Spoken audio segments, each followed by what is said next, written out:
Le danger d'être sur un seul mec à la fois. Bonjour à toutes, c'est Fabrice Julien, coach et auteur expert en séduction depuis 2010 et dans cette vidéo, je vais vous parler entre les lignes du multi-date. En gros, pourquoi est-ce que c'est dangereux pour vous de ne draguer qu'un seul mec en même temps? Je suis Fabrice Julien, coach et auteur expert en séduction depuis 2010 et notamment auteur du livre Le trouver, le rencontrer, le garder et je vous explique tout ça juste après l'intro. Mais avant de commencer, je vous offre un guide gratuit sur la séduction ainsi qu'une série de conseils gratuits eux aussi par email. Pour les recevoir, si vous êtes intéressé, c'est très simple. Cliquez sur le premier lien dans la description de la vidéo. Si vous êtes motivé, vous le trouverez. Abonnez-vous et activez la cloche parce que si vous ne le faites pas, YouTube ne vous préviendra pas à la sortie des prochaines vidéos et vous allez rater des pépites. Mettez un like pour me faire savoir que vous pensez que cette vidéo est utile et pour que j'en fasse d'autres comme ça ou sur ce thème-là. Si vous pensez que ce contenu est utile, partagez-le en public ou en privé, je comprendrai. Vous pouvez aussi me laisser un commentaire, je les lis tous et j'y répondrai avec grand plaisir. J'ai encore eu dans le club VIP une question d'une fille qui me raconte, et c'est malheureusement pour vous, un peu toujours la même histoire. Une nana qui est avec un mec qui lui souffle le chaud et le froid, ou ça fait un moment qu'elle est avec lui mais elle ne sait pas ce qu'il veut vraiment, il n'est pas prêt, il a peur, il fait attendre, il ne sait pas ce qu'il veut. Il souffle le chaud et le froid, il y a des signaux mixtes. Le mec coupe les cheveux en quatre, du coup quand il va bien, il ne sait pas s'il va être avec elle, quand il va pas bien, elle est là pour lui, mais après il trouve toujours des trucs pour couper les cheveux en quatre et du coup la fille elle a son estime d'elle-même qui est plombée. Ça c'est un problème. Toujours un peu ces histoires-là où je demande à la fille, mais attends, le mec veut pas s'engager, est-ce que toi, tu as d'autres plans? Est-ce que tu as vu un autre mec? Pourquoi celui-là? Est-ce que tu as d'autres targets? Ah non, non, je me sentirais trop mal parce que c'est lui que je veux, je l'aime bien, etc. Et ça, c'est un énorme problème. C'est le problème de ce qu'on appelle la vision tunnel. Le concept de la vision tunnel, c'est un truc que beaucoup de femmes adoptent très très vite, beaucoup trop vite en fait. Et c'est la loterie, parce que vous vous coupez de toutes les rencontres jusqu'à ce que vous en rencontriez un qui a immédiatement le même niveau d'intérêt que vous. Et sinon, vous commencez à zapper les autres. Autrement dit, vous avez rencontré un mec que vous aimez bien, qui ne veut pas s'engager, vous êtes en mode vision tunnel, il n'y a que lui, il le faut, il faut le convaincre, c'est lui, il faut que je sorte avec lui.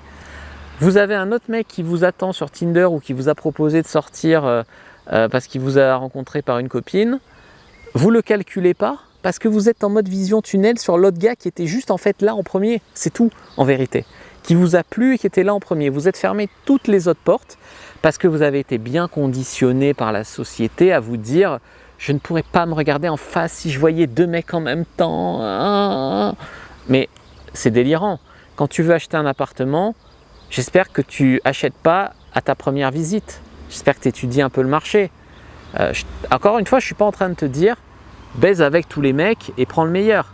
Encore que tu peux le faire. Mais ce que je veux te dire ici, c'est que juste parce qu'un mec te plaît, t'arrêtes de rencontrer d'autres mecs. Si celui-ci ne s'est pas engagé, tu n'as aucune raison de t'engager. D'accord ? Tu t'offres à lui sur un plateau alors que tu lui demandes rien et qu'en fait, tu te brades et tu essayes de le convaincre.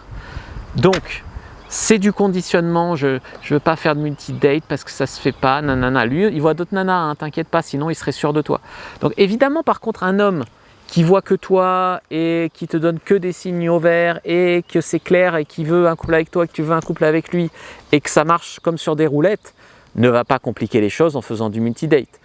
Mais un mec qui ne sait pas ce qu'il veut, garde-toi des portes ouvertes. Ça, c'est clair.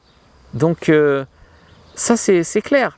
Le problème, c'est que vous ne laissez à personne d'autre sa chance pendant que vous êtes avec ce mec qui finalement vous fait pas de bien.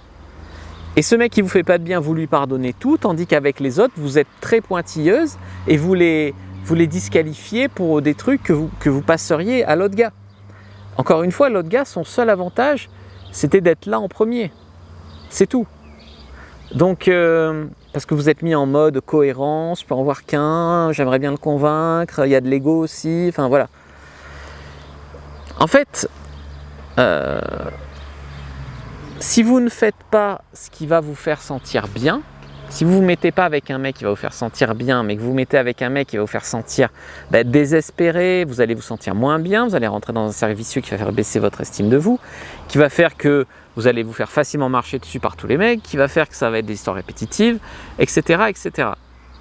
Donc il ne s'agit pas ici de dire qu'un